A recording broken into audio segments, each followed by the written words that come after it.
Meu pai era pastor, desde que eu sabia o que era certo e o que era errado. Mas nem por isso eu era santa. Nem por isso eu era salva. Nem por isso o meu lugar no céu estava garantido. Tem algum filho de pastor aqui? Jesus vai pegar você hoje. Jesus tem um troço com isso. Porque o filho de pastor, ele sempre se sente tal. Não me diz que não. Por quê? Porque a igreja acaba fazendo isso com você. As pessoas acabam fazendo isso com você, esperando que você seja um perfeito, esperando que de você não saia problema algum, esperando que você seja o melhor de todos. E aí o que acontece? Na cabeça do filho de pastor, isso é uma afronta.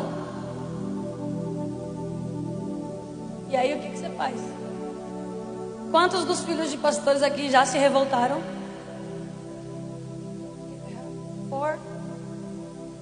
Quantos são filhos de pastor? Quantos já se revoltaram? Menos 2. Que bom, continuem assim. E o que aconteceu? Eu me revoltei durante um tempo da minha vida. E o diabo, ele conseguiu lugar na minha mente por muito tempo. Alguém aqui já conhece meu testemunho? Tá. O diabo conseguiu entrar na minha mente ainda quando criança. Eu tinha 10 anos de idade quando eu tentei tirar minha própria vida pela primeira vez. E você fala assim, 10 anos de idade, o que você entende de vida? Eu não entendia de vida, mas o diabo sabia o que eu faria quando eu crescesse. Se a minha vida fosse inteiramente para o Senhor, o diabo sabia disso. E por isso ele tentou ceifar a minha vida cedo demais. Porque acontece que com 5 anos de idade eu já tocava bateria na igreja.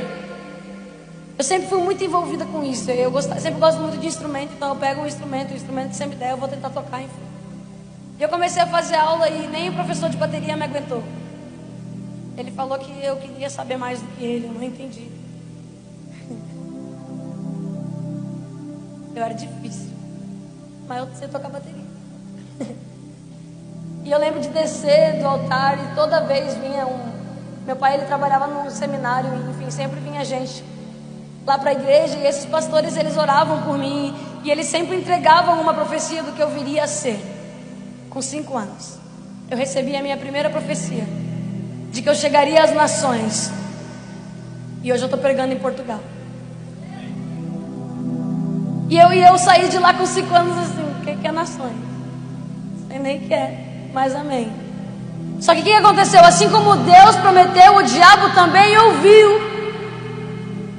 Eu não sei se você consegue entender isso, mas o diabo, ele ouve tudo aquilo que Deus fala através de alguém para a sua vida. O diabo ouve e ele vai fazer o possível para arrancar isso de você. Ele vai fazer o possível para não concretizar os planos de Deus para a sua vida. E a partir dali eu comecei a desenvolver alguns sentimentos que antes eu não tinha. Sentimentos de rejeição. Eu sentia que meus pais não me amavam, mas eles não expressavam nada desse jeito. E eu comecei a me sentir a odiada da casa, mesmo recebendo todo o amor. Eu estudei nas melhores escolas da minha cidade. Meus pais se matavam trabalhando para me dar o melhor. Muitas vezes passando por coisas que eles não precisariam passar. E eu não achava o suficiente. E o meu ego foi crescendo, as minhas amizades foram interrompendo, tudo foi entrando na minha vida como influência negativa. E com 10 anos de idade, eu pego um saco plástico, eu coloco na minha cabeça e eu me tranco no meu quarto. E eu falo, eu vou acabar com a minha vida. E sabe o que acontece? Eu tranco aquilo, coloco as minhas mãos para trás. Quando eu já não conseguia respirar, a minha irmã, ela arromba a porta do meu quarto, ela arranca a sacola plástica da minha cabeça e ela fala, hoje não, diabo. E eu respirei, comecei a chorar. E eu nem entendia. Nem era eu. Não era eu.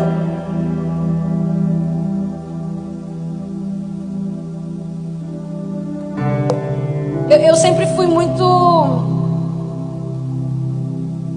perseguida por Satanás na minha infância. Eu via muito demônio. Muito. A minha infância inteira. A minha mãe fala que ainda bebezinha, no colo dela eu gritava que eu via bichos. Eu tenho uma visão minha muito novinha, que eu enxergava aranhas no meu corpo. Quantos anos eu tinha nisso, mãe? 1 Um ano. Um ano. E eu fui muito atormentada por isso. E eu tinha muitas visões. Os demônios me visitavam muito. Uma visita que eu não queria ter. E quem já assistiu o filme Paixão de Cristo ou já ouviu falar? Levanta a mãozinha sem vergonha. Quem nunca? Paixão de Cristo é um filme cristão que mostra o que Jesus fez por nós. Se você puder e tiver oportunidade, assista. Esse filme é muito bom. E é muito louco o que aconteceu comigo nesse filme. O diabo apresentou um filme para mim. Eu vou contar isso. E isso aqui não vai te dar terror, nem medo, nem nada, porque Jesus está aqui, tá bom? Amém? Você crê nisso? Jesus é muito maior do que o diabo. Ele já venceu o diabo na cruz. Não tem o que temer. Deus é maior. E Ele não pode te tocar. A partir desse momento você está blindado por Jesus. Amém? Então pronto. E aí eu lembro que eu queria muito ver esse filme, porque todo mundo falava desse filme. Eu devia ter os meus 11, 12 anos de idade. I don't remember. Mas aí eu entrei na casa do meu tio e eles estavam assistindo. E eu só fui assim atrás da poltrona porque minha mãe não deixava eu assistir. Certa ela. E aí eu olhei assim na poltrona e eu paralisei, eu fiquei em choque. Por quê? Porque eu vi um bagulho louco. Quando eu vi aquele troço, meu Deus do céu, eu fui pra casa. Quem já assistiu lembra que tem uma cena que tem uma árvore e nessa árvore tem um monte de demônios? Você lembra disso? Sim ou não? Meu Deus, tem igreja aqui ou não? Você lembra ou não? Eu gosto que fale comigo.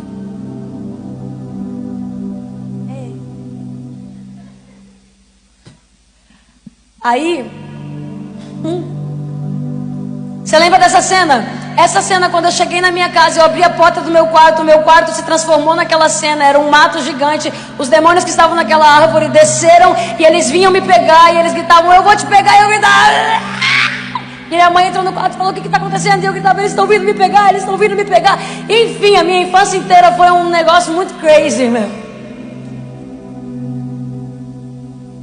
Era louco. E aí eu comecei a ficar com medo, eu comecei a atrair várias coisas para minha vida. E aqueles sentimentos me faziam mal, porque eu ainda não entendia o que eu precisava fazer para mandar aquelas coisas embora. Por mais que meus pais sempre fossem e orassem comigo, eu não tinha força suficiente, eu era uma criança. Mas, assim como Davi, ele era um pequeno homem, mas Deus o chamou para que ele fosse um grande rei. Assim Jesus faz com você hoje. Assim como Jesus fez com uma pequena criança, Isadora Pompeu, foi humilhada e rejeitada. Jesus falou, é essa que eu quero, é essa que eu trarei. E Jesus fala para você, é você que eu quero, é você que eu levantarei, é você que eu trarei.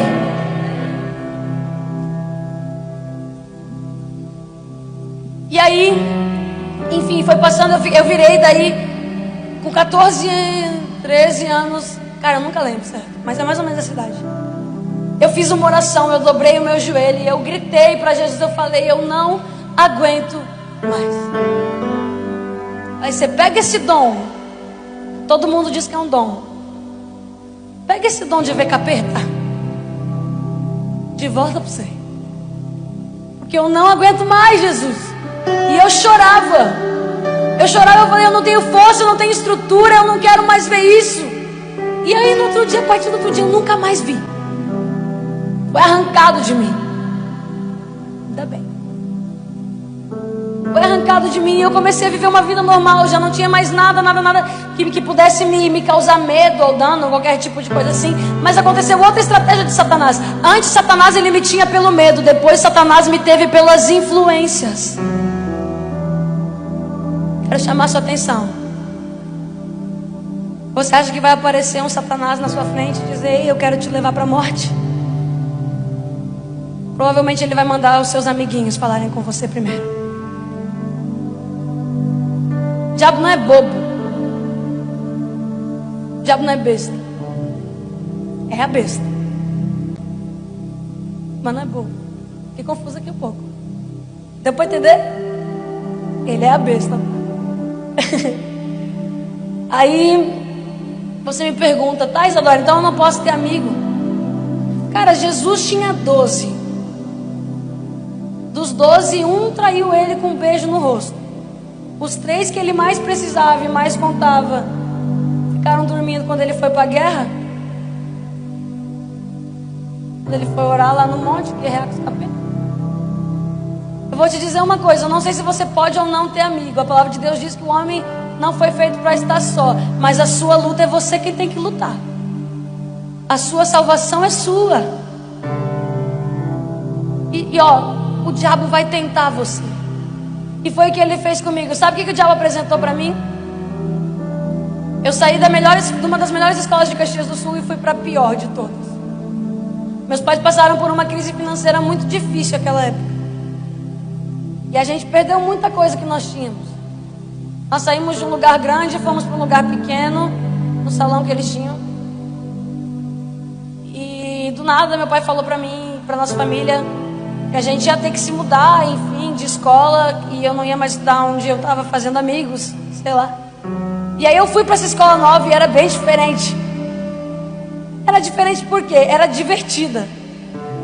Porque a escola particular, ela é meio assim, rígida. E aí eu cheguei na pior escola eleita de Caxias, que é onde eu moro. Morava. E aí, o que o diabo apresentou para mim por primeiro? Menino. Tô falando com você, coração. Eu sei que Deus está falando com gente aqui. O diabo apresentou menino para mim. E falou assim, não, você é bonita, cara. Eu era horrível, meus dentes eram separados, eu tinha um cabelo de emo. Isso aqui não pode ser de Deus. Uma mentira dessa. E aí ele apresentou pra mim a fofoca, ele apresentou pra mim a mentira. Sabe o que era? Eu era uma das melhores alunas da minha turma na escola particular. Quando eu fui pra essa escola, eu aprendi que ficar no fundão rindo e não prestando atenção na aula era legal. E eu comecei a ser a pior aluna da escola. Meus pais deviam ser chamados toda semana para ir na diretoria, mais ou menos. Sim ou não, mãe? Sim. E aí, sabe, um dia chegaram assim, a diretora falou assim, eu vou chamar os piores alunos da escola, mas a Isadora é a pior. Por quê? Oxe, porque eu não faço nada, ela literalmente. Você não faz nada. Eu rodei meu primeiro ano lá. Sabia? As mães faziam. Gente. Cara, porque é isso. O diabo ele não vem para brincar. E eu falo que é o diabo sim, porque Deus me fez inteligente. Deus não me fez burra. E o diabo estava me convencendo de que eu não entendia as coisas. De que eu era uma lesada. Mas na verdade eu não era uma lesada. Eu estava sendo convencida por influências do que eu precisava ser. E sabe o que era legal? Eu não rodava sozinho, eu rodava com os meus amigos. Não rodei só uma vez, eu não vou contar quantas. Descubra. Meu Deus. Eu dou risada hoje, cara.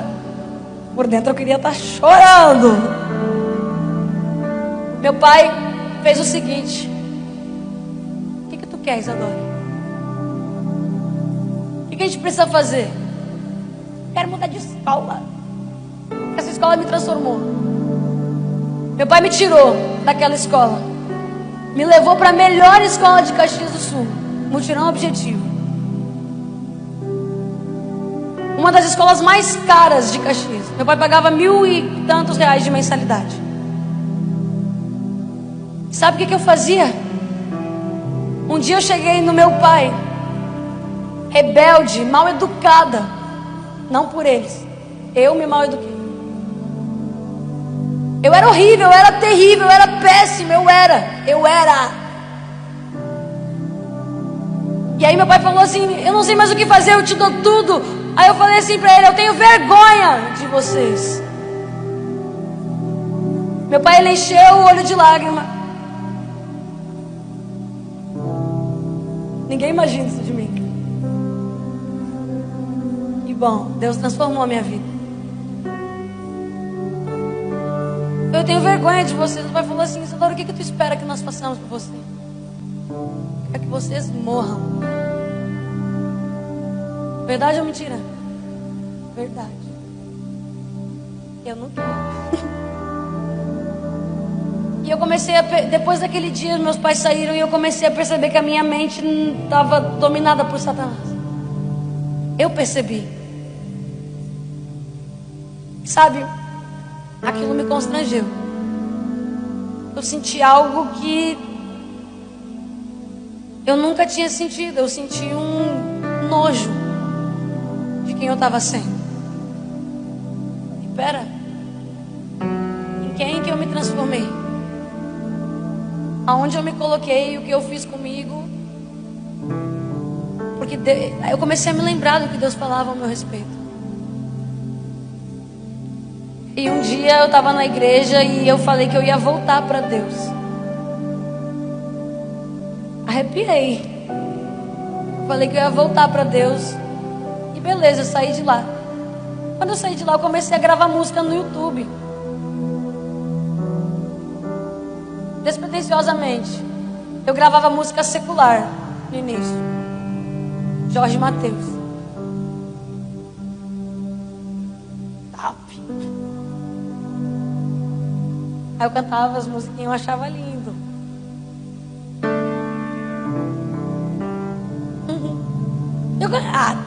E eu fui ficando boazinha. Olha que diferente. Por quê? Não sei. Eu comecei a cantar as músicas, eu me sentia melhor, me sentia mais leve e tal. Até que eu já não dava mais trabalho para os meus pais. Aí eu estava até arrumando a cama às vezes. E aí um dia meu pai falou assim pra mim: eu não vou, porque tinha um outro cara lá que não achava muito certo, né? Aí ele veio e falou pro meu pai: olha, sua filha tá cantando música secular e tal, né? Não sei se é bom. Meu pai falou assim pra mim: olha, Isadora, eu não vou te obrigar a cantar louvores enquanto isso não for do seu coração. Aquilo me fez tão bem, porque eu me senti tão livre. E eu entendi que a liberdade não é dizer sim para o que o mundo me oferece, mas é dizer não para aquilo que ele acha que eu vou ser. O pai falou. E eu falei: cara, todo mundo quer que eu seja uma baita cantora secular. Eu vou mostrar para Satanás o que Deus vai fazer na minha vida. Na outra semana eu recebi uma ligação. Eu já tinha uns 50 mil inscritos no meu canal de música secular. E eu recebi uma ligação e aquele cara falou assim: ah, não. Aí eu gravei uma música chamada Me Ajude a Melhorar. Aí depois que eu gravei essa música, esse cara me ligou e ele falou assim: ah, a gente viu, né? A Isadora canta música, eu quero trazer ela pra minha network, mas tal, eu quero chamar ela pra São Paulo. Pronto, fui pra São Paulo. Aí eu fui pra São Paulo, cheguei lá e tal. Aí o cara: não, porque não sei o que, a gente vai te fazer uma estrela muito top, porque a gente tem um set list de muitos cantores que a gente criou e tal, não sei o que. Babum, assinei e saí. Eu fiquei nessa network por mais ou menos um ano, mas isso aí nem importa. Quando eu cheguei no hotel, naquele mesmo dia, bate 2 pessoinhas na minha porta: Bruno Kruber e Kaique. E eles falam assim pra mim: a gente quer que você vá ministrar a nossa igreja hoje. Eu falei assim: você já viu o meu canal? Como é que é? Falei assim: não, você gravou a música Me Ajude a Melhorar e tal, e a gente viu Deus na sua vida e a gente quer te trazer porque a gente acredita no que Deus tem pra você. Aí eu falei: beleza. E eu peguei e fui pra essa igreja. Tava junto, mãe? Tava eu, minha mãe, só. E a gente chegou lá nessa igreja e eu fui ministrar. E quando eu olhei, eu falei: quem vai ser o pregador? Aí é o Vitor. Quem conhece o Vitor Azevedo? Vitor Azevedo é um dos pregadores mais top lá do Brasil hoje. Tá mais em alta. Ele é um jovem, ele tem 24 anos por aí, e ele tá pregando muito. E era esse cara, só que eu olhei pra ele, ele tinha cabelo comprido, calça rasgada, long line e tênis Vans. Eu olhei pra ele: esse cara vai pregar? Não estava acostumada. Eu olhei assim pra mim, long line, calça rasgada, tênis amarelo. Eu falei: e tu que vai ministrar? Começou o culto. Mas começou num fogo aquele culto. E aí falou assim: Isadora, vem ministrar. E eu comecei a tocar. E Deus falou: Isadora, para. Eu ouvi. Eu não sei como, em questão de segundos, eu estava no chão, debrulhada. Eu nem sentia mais nada, eu estava só...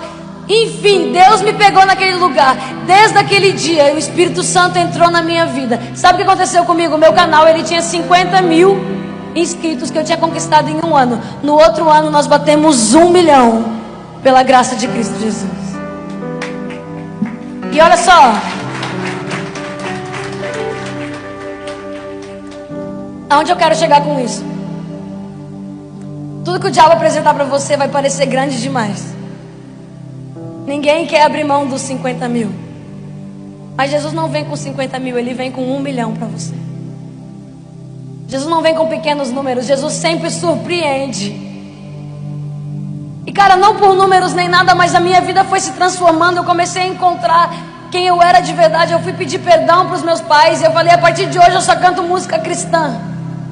Eu comecei a cantar. Jesus foi começando a falar comigo. A minha vida mudou. Eu comecei a falar bem. Eu comecei a ministrar. Eu comecei a ser chamada para ir nos lugares. Eu cantava para 10 pessoas, mas eu não estava nem aí. Eu cantava para 5, eu cantava para 2, eu cantava para 1.000, eu cantava para 2.000. E eu fui tocar num evento uma vez de 11 mil pessoas. E eu fiquei abismada. Eu falei: Jesus, calma. Eu assim: ei, calma não. Por que você está preocupado? Até agora você não fez nada. Eu fiz tudo por você. E vai ser assim daqui para frente. Eu gravei o meu DVD. Na verdade, essa gravadora, ela entrou em contato comigo e outras mais. E olha que interessante. Todas as maiores gravadoras do Brasil entraram em contato comigo. E tinha a minha gravadora entre essas que ninguém conhecia. E eu falei assim: Jesus, eu vou assinar com essa. Ou senão você vai assinar com essa. Não. Vamos entrar num acordo. Então, se eu não assino com essa, eu vou assinar com essa aqui, que está no meio. Você vai assinar com essa. Falei assim: por quê? Ele falou: porque eu também não te chamei grande, mas eu te fiz. E é o que eu vou fazer com você dentro dessa gravadora. Eu assinei um EP. Falou assim: eu vou te dar 6 músicas. Eu gravei as 6 músicas. No fim do ano eu já tinha gravado as 6 músicas e um DVD. E eu nem tinha pensado nisso. Jesus me deu o DVD de graça. Não saiu 1 centavo do meu bolso. Jesus falou assim: Isadora, seus sonhos eu banco, pois são meus e não seus. Eu aprendi a viver pela graça e tenho vivido por essa graça. Sabe o que Jesus fez? Jesus me curou da depressão. Jesus me curou da amargura. Jesus me curou da raiva. Eu tinha crises de raiva, eu tinha crise de ansiedade, eu tinha crises de pânico, eu tinha medo. Hoje eu posso dizer para você: eu estou 100% curada. E se Jesus fez em mim, Ele quer fazer isso em você hoje.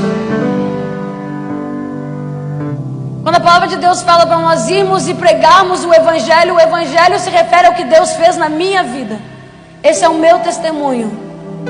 Eu não sei qual é o seu medo, eu não sei qual é a coisa que te prende, mas eu acredito em um Deus de milagres, o mesmo Deus que me tocou e me fez ser quem eu sou hoje. Ele está aqui para você, para te dizer que não importa o lugar que você está, não importa o pecado em que você está enfiado, as mãos de Jesus não estão atadas para que Ele não possa te tocar, para que Ele não possa mover toda uma situação, só para te lembrar de quem você é no coração dele.